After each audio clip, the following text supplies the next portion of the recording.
আজ হাজার বছরের শ্রেষ্ঠ বাঙালি জাতির পিতা বঙ্গবন্ধু শেখ মুজিবুর রহমানের স্বদেশ প্রত্যাবর্তন দিবস। পাকিস্তানের কারাগার থেকে মুক্ত হয়ে বঙ্গবন্ধু স্বাধীন সার্বভৌম বাংলাদেশে মহাকালের মহানায়ক হিসেবে প্রত্যাবর্তন করেন ১৯৭২ সালের ১০ই জানুয়ারি। ১৯৭১ সালের ২৫শে মার্চ বঙ্গবন্ধুকে গ্রেফতারের কয়েক ঘণ্টা আগে তিনি বাংলাদেশের স্বাধীনতা ঘোষণা করেন। তার আহ্বানে সাড়া দিয়ে বাঙালি জাতি ঝাঁপিয়ে পড়ে মহান মুক্তিযুদ্ধে।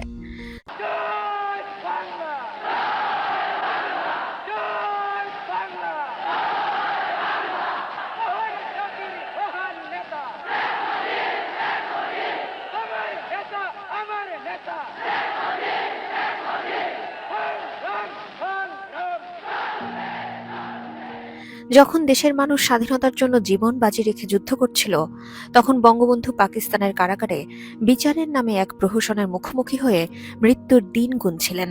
তার বিরুদ্ধে ১২টি মামলা দেয়া হয়, যার মধ্যে ৬টিতেই ছিল মৃত্যুদণ্ডের রায়। এসব মামলার একটি ছিল পাকিস্তানের বিরুদ্ধে যুদ্ধ পরিচালনার অভিযোগ। তবুও বঙ্গবন্ধুর মনোবল একটুও টলাতে পারেনি পাকিস্তানি শাসক গোষ্ঠী। ৯ মাসের রক্তক্ষয়ী যুদ্ধের পর ১৯৭১ সালের ১৬ ডিসেম্বর বাংলাদেশের বিজয় অর্জিত হলেও বাংলার মানুষ তখনও জানত না তাদের বঙ্গবন্ধু জীবিত আছেন কিনা। তাই বিজয়ের মধ্যেও মানুষের মনে ছিল শঙ্কা ও বিষাদের ছাপ। এছাড়া যুদ্ধবিধ্বস্ত একটি দেশের পুনর্গঠন ও প্রশাসনিক কাঠামো তৈরির মাধ্যমে জাতিকে ঐক্যবদ্ধ রাখা বঙ্গবন্ধু ছাড়া আর কারো পক্ষেই সম্ভব ছিল না।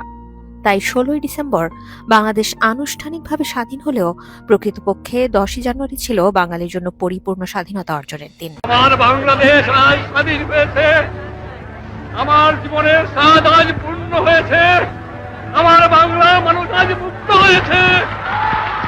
বঙ্গবন্ধুর প্রিয় বাঙালি ভাই বোনদের কাছে ফিরে আসার দিনে মানুষের ঢল নেমেছিল সমগ্র ঢাকা শহরে।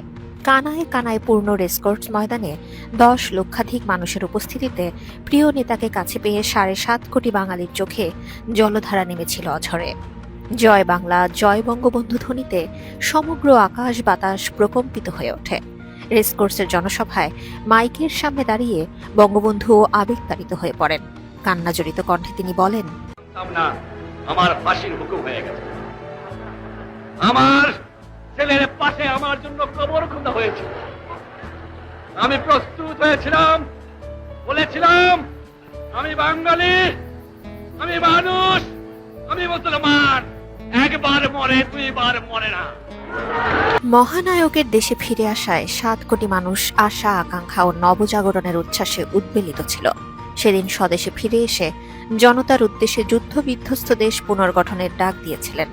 সেই পথ চলার শুরুতেই তিনি তৎকালীন ভারতের প্রধানমন্ত্রী ইন্দিরা গান্ধীর কাছে ভারতীয় মিত্রবাহিনীর সব সৈন্য নিজ দেশে ফিরিয়ে নেয়ার অনুরোধ জানান। বঙ্গবন্ধুর ফিরে আসা ও তার দৃঢ় আহ্বানে সাড়া দিয়ে জাতিসংঘ সহ বিভিন্ন আন্তর্জাতিক সংস্থা এবং বন্ধু রাষ্ট্রসমূহ বাংলাদেশকে স্বীকৃতি প্রদান করে। বঙ্গবন্ধু শেখ মুজিব এবং বাংলাদেশ একাত্ম হয়ে আছে এক সূত্রে। যতদিন বাংলাদেশ থাকবে সেই অনন্তকাল পর্যন্ত শ্রদ্ধার সঙ্গে স্মরণ করা হবে বঙ্গবন্ধুর নাম। স্বদেশ প্রত্যাবর্তন দিবসে বঙ্গবন্ধুর প্রতি অকৃত্রিম শ্রদ্ধা। যাবার সময় বলে যাব, জয় বাংলা, স্বাধীন বাংলা, বাঙালি আমার জাতি, বাংলা আমার ভাষা, বাংলার মাঝে আমার